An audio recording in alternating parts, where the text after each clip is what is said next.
네, 저는 요즘에 이제 교회를 올 때 또 돌아갈 때 라디오를 이렇게 듣습니다. 라디오를 듣다 보면은 다음 주에 있을 추석에 대한 얘기를 요 근래 되게 많이 했습니다.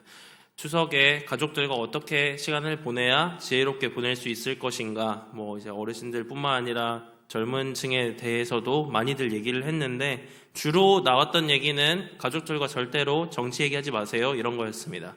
정치 얘기하다가 큰일 날 수 있으니 싸움으로 번질 수 있으니 그런 얘기 하지 마시고 좀 이렇게 덕담 나누시고 좋은 얘기들을 서로 오가면서 즐거운 시간을 가족들과 좀 보내시면 좋겠다, 그런 권유들을 참 많이 했습니다. 제가 어제 아내랑 이제 저녁 식사를 하다가 어쩌다 보니 여러 얘기를 또 나누다가 저희 집에서 또 정치 얘기를 또 했습니다. 그러다 보니 의견이 좀 안 맞는 부분들이 있더라고요. 그러다 보면은 또 이제 말싸움은 아니지만 이렇게 대화가 좀 더 깊어지는 경우가 있지 않습니까?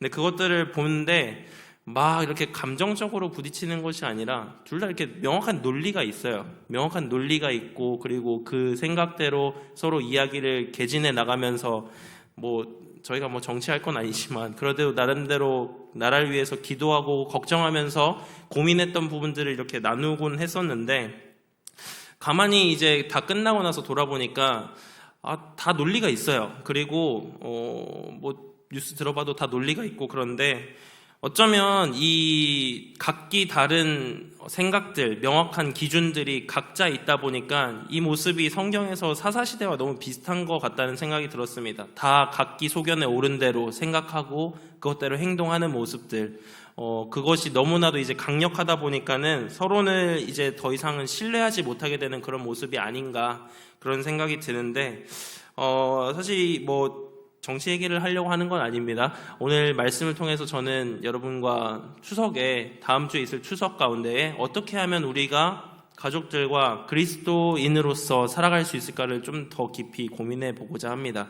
이런 정치 얘기하지 않고 하나님의 말씀을 가지고서 우리는 어떻게 하면은 말씀을 기준으로 살아갈 수 있을까 좀 더 고민해 보려고 합니다. 예전에는 이런 TV 프로그램들이 많이 없었던 시절, 저도 어렸을 때는 재밌는 것들이 많이 없어서 할머니 댁에 가면은 항상 그냥 할머니 옆에 앉아가지고 이렇게 광적 먹으면서 재밌는 얘기들 들었던 것 같습니다. 할머니가 예전에 우리 아빠가 어떻게 컸는지, 아니면은 큰아빠가 어떻게 사고를 치셨는지, 이런 얘기들을 줄곧 해주시곤 했었어요. 그것들을 듣고 있으면은 시간 가는 줄 모르고 듣다가 항상 마지막에 결론은 이렇습니다. 너는 어떻게 해서 큰 인물이 되라, 이런 얘기를 항상 해주셨습니다. 덕담이죠. 덕담을 해주시면서 그 마지막에 왜 이런 말씀을 하실까, 왜 이전 얘기들을 해주실까, 그것들 따라가지 말고 이렇게 살아라, 아니면 그것들을 본받아서 너는 이렇게 살아라 하는 그런 과거의 모습을 통해서 오늘날 어떻게 살아야 할지를 알려주는 것 같은데, 오늘 말씀 속에도 그렇게 과거에 대한 이야기들을 잘 기억하면서 살았던 한 인물이 나옵니다. 그 인물이 이제 여호사밧입니다. 우리가 어제까지 살펴보았던 아사왕과는 너무나도 다르게 그는 더욱 끝까지 하나님의 길로 행하고자 했던 선한 왕이었습니다. 처음 그가 어떻게 이제 살아가게 되었는가, 그가 어떠한 길을 구했는가가 3절에 나옵니다. 우리 함께 3절 말씀 한번 읽어보도록 하겠습니다. 여호와께서 여호사밧과 함께 하셨으니 이는 그가 그의 조상 다윗의 처음 길로 행하여 바알들에게 구하지 아니하고. 여호사밧은 다윗의 처음 길로 행했다라고 합니다. 여기서 우리가 좀 살펴봐야 될 부분은 처음 길로 행했다라는 부분입니다. 왜 갑자기 다윗의 처음 길로 행했다라고 할까? 이런 표현이 쓰이는 부분은 아마 이 부분이 유일할지도 모르겠습니다. 다윗의 처음 길로 갔다라는 이 말, 이것은 사실 단순히 다윗만을 얘기하고 여호사밧만을 얘기하는 것이 아닙니다. 우리 어제까지 살펴보았던 아사에 대한 이야기를 조금 돌려서 얘기하는 것입니다. 아사는 초반에는 하나님 말씀대로 우상들도 치우고 또 하나님의 뜻대로 살아보려고 했던 왕이었습니다. 그러나 그의 말년에는 선지자들을 탄압하고 하나님의 말씀을 전했다는 이유로 옥에 가두어 버리는 그런 끔찍한 일을 저지릅니다. 그것이 아사가 했던 짓이었습니다. 그러다 보니 그가 처음 길은 그렇게 따라갔지만 이후에는 그러지 않았다라는 모습을 아마 성경 기자가 조금 비꼬아서 얘기한 것 같습니다. 그래서 그는 다윗의 처음 길로 행하였다라고 얘기를 하는데, 다윗이 말년에 망가졌다는 얘기가 아니라 아사와는 다르게 그는 일관된 사람이었고 다윗의 길로 행했던 것처럼 여호사밧 또한 일관되게 하나님의 길을 따라갔다라는 얘기를 하는 것입니다. 그렇게 하나님의 길을 따라갔는데, 그는 다윗의 길을 따라갔다라고 하는 이 말 속에는 그의 뿌리를 제대로 들여다보았다라는 얘기를 하고 있는 것입니다. 그의 뿌리, 그의 왕가의 전통, 그가 어떻게 왕이 될 수 있었는지 그 근본을 명확하게 알고 있었습니다.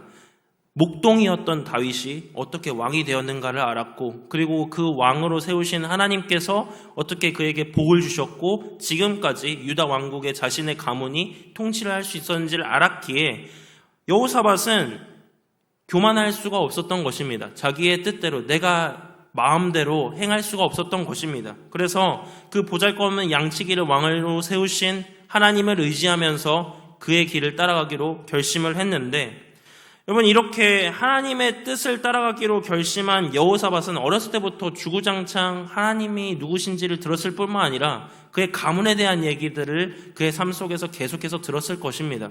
그렇게 들어왔던 얘기들을 듣기만 하고 그친 것이 아니라 그는 실천에 옮깁니다. 어떻게 실천에 옮기는가? 첫 번째는 우상을 제거했다라고 말씀이 기록해주고 있습니다. 우리 6절의 말씀 한번 읽어보도록 하겠습니다. 시작. 그가 전심으로 여호와의 길을 걸어 산당들과 아세라 목상들도 유다에서 제거하였더라. 여호사밧이 다윗의 처음 길로 따라서 행하면서 행했던 일, 그것은 바로 우상들을 제거하는 것이었습니다. 근데 우상을 제거하는 것, 그냥 눈에 보이는 어떤 목상을 제거하고 장승들을 제거하고 그러는 수준이 아니었습니다. 이것은 이 땅에서 살아가는 가운데에 여러 가지 유혹들, 여러 가지 다른 의지할 만한 것들을 다 없애버리는 것에 있었습니다. 이 당시에 우리가 가나안 땅의 문화들을 살펴보게 되면 이것은 농사 짓는 것, 경제와 종교가 밀접하게 관계되어 있는 것을 보게 됩니다. 바알은 비를 내리는 신이었습니다. 그러다 보니까 그것을 섬기고 의지한다는 의미는 단순히 우상을 섬기고 거기에 가서 불상에 절하듯이 그런 의미가 아니라 이것은 농사 잘 짓게 해달라, 먹고 살게 해달라는 간절한 염원이 담겨 있습니다. 그러한 것들이 담겨 있는 우상 숭배이다 보니 이제는 여호사밧이 거기서 뜻을 정하는 겁니다. 다른 어떠한 것을 의지할 것이 아니라 하나님 한 분께만 나의 삶의 그 방식을 정하겠다. 나의 삶을 붙드시는 분은 하나님이시다. 그렇게 정하는 결단인 것입니다.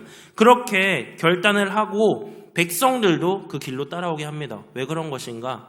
그 길이 지금 당장은 살아날 수 있는 생명이 번영되는 길 같아 보이지만 그것이 죽음으로 향하는 길이라는 것을 알았기에 그는 우상을 과감하게 철폐해버립니다. 그러나 우리는 이후의 왕들의 모습을 살펴보면 다 아시겠지만 때에 따라서 이것이 다시 부활하기도 하고 없어지기도 하고 백성들 가운데 여전히 남아있는 모습을 보게 됩니다. 두 마음을 품고 있는 것이죠. 그러나 그는 다윗의 처음 길로 행하겠다라고 마음을 먹고 그 우상들을 없앴다라고 합니다. 이것이 너무나도 중요한 것이었습니다. 신명기의 말씀에 보면은 그 땅에 이제 들어가서 살게 될 때에 모세가 어떻게 그 땅에서 살아가야 할지에 대해서 설교를 해줍니다.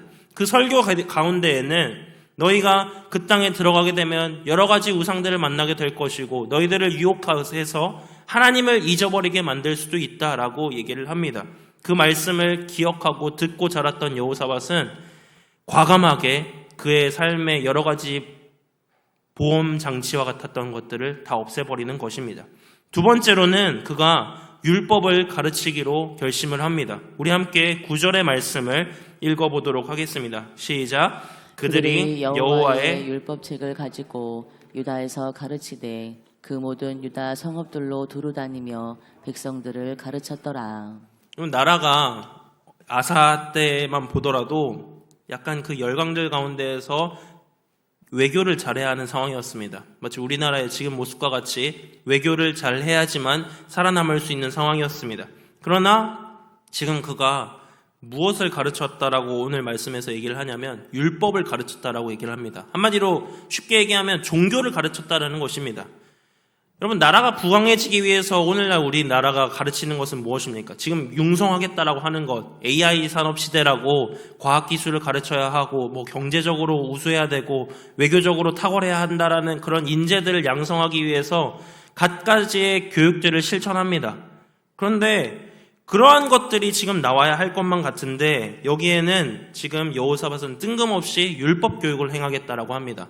여러분, 이것이 우리가 성경을 날마다 펼쳐보기 때문에 그래, 율법을 교육하는구나, 당연하구나, 잘하네 하고 생각하지만 실상 우리의 삶 가운데에 이것을 적용해 보려고 한다면, 여러분, 당장 내일에 여러분이 계약건을 하나 따내려고 할 때에 그 사람의 마음을 알아보고 그 사람의 뜻을 알아보고 그 사람이 뭘 좋아하는지 이런 것들을 알아보기 바쁘지, 여러분, 말씀을 펴놓고 그러기가 쉽습니까? 쉽지 않습니다. 우리는 당장 우리의 삶 가운데도 이걸 적용하기가 어려운데, 여호사밧은 어떻게 전 국가적인 위기 가운데에서 이것을 행할 수 있었는가? 그의 이름의 뜻을 살펴보면 그것을 좀 엿볼 수 있을 것 같습니다. 여호사밧의 이름은 여호와께서 심판하신다라는 뜻을 가지고 있습니다. 그 샤파트라는 뜻을 가지고 있는 것인데, 그것은 우리 아까 말했던 사사기의 사사와 이름이 비슷합니다. 각기 소견에 옳은 대로 행하던, 자기가 기준이 되고 자기의 뜻대로 행하던 그 시대 가운데에서 여호사밧은 하나님을 기점으로, 하나님을 기준으로 살아가기로 결심했던 것입니다.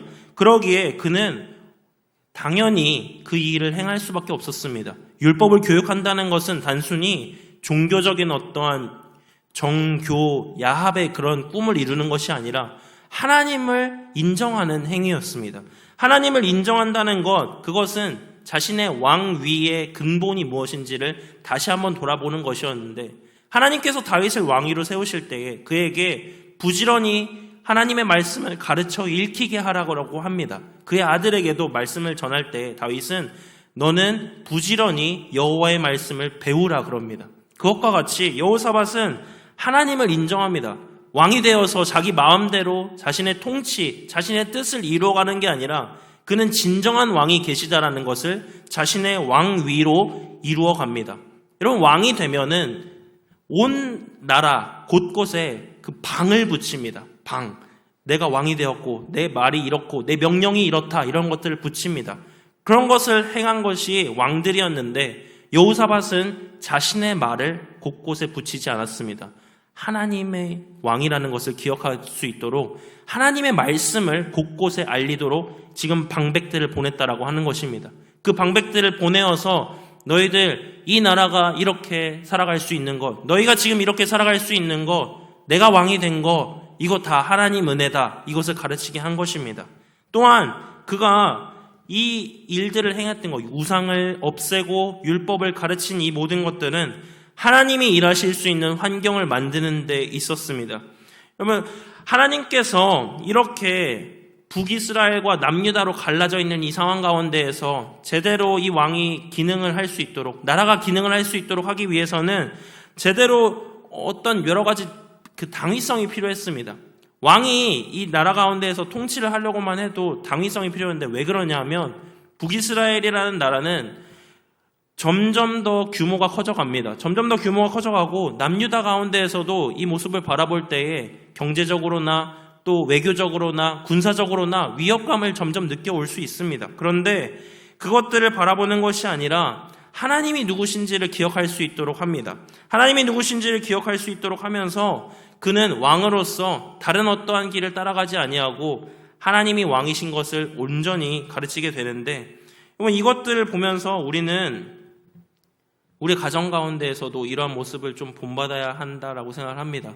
여러분, 이제 가정의 가장이 대부분이시고 또 어른으로서 우리 이번 추석에서 가족들을 맞이하게 되실 텐데, 이 속에서 우리는 때때로 우리의 지혜, 우리의 살아온 방식, 우리가 어떻게 지내왔는지를 가르칠 때가 참 많은 것 같습니다. 그런데 오늘 말씀을 통하여서 우리는 여호사밧이 따라갔던 그 처음 길이 무엇인지를 좀 바라보았으면 좋겠습니다. 다윗이 행했던 그 처음 길을 따라갔던 것처럼 우리는 우리의 삶 속에서 하나님께서 나를 건지셨던 그 처음 길을 돌아봐야 합니다.